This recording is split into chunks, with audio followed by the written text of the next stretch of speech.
প্রথম রকেট উৎক্ষেপণ করা হয় 1926 সালে, কিন্তু রকেট উৎক্ষেপণ বিজ্ঞানী নিউটনের অবদান হিসেবে ধরা হয়।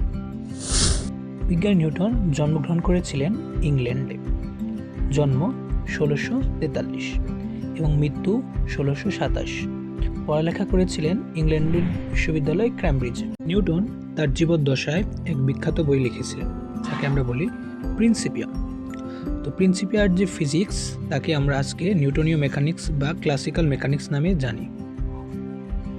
বিখ্যাত বই প্রিন্সিপিয়াতে মোট 3টি খণ্ড রয়েছে। এগুলো বুক 1, বুক 2 এবং বুক 3 নামে পরিচিত। প্রিন্সিপিয়ার যে বুক 1 রয়েছে, তার ফার্স্ট চ্যাপ্টারে আলোচনা করা হয়েছে বিভিন্ন বিষয়ে ডেফিনেশন নিয়ে। বিভিন্ন রাশি যেমন বল, ভর, সেন্ট্রাল ফোর্স, এগুলো নিয়ে এই অধ্যায়ে বিস্তারিতভাবে আলোচনা করা হয়েছে। এই অধ্যায়ের যে 5 নম্বর ডেফিনেশনটা আছে সেটা খুবই গুরুত্বপূর্ণ, কারণ এখানে এই 5 নম্বর ডেফিনেশনে সেন্ট্রাল ফোর্স নিয়ে আলোচনা করা হয়েছে। এই 5 নাম্বার যে ডেফিনেশন রয়েছে, এই ডেফিনেশনের যে কমেন্ট্রি সেটা আরও গুরুত্বপূর্ণ।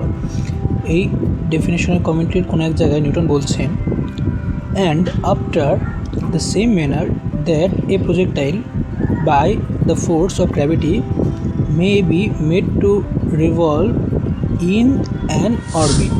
যার মানে হচ্ছে, গ্র্যাভিটির মতো ফোর্স প্রয়োগ করে আমরা যদি কোনো একটা প্রজেক্টাইলকেও যদি সেখানে পাঠাতে পারি যেখানে চাঁদ রয়েছে, সেও পৃথিবীকে মুভ করে ঘুরতে থাকবে।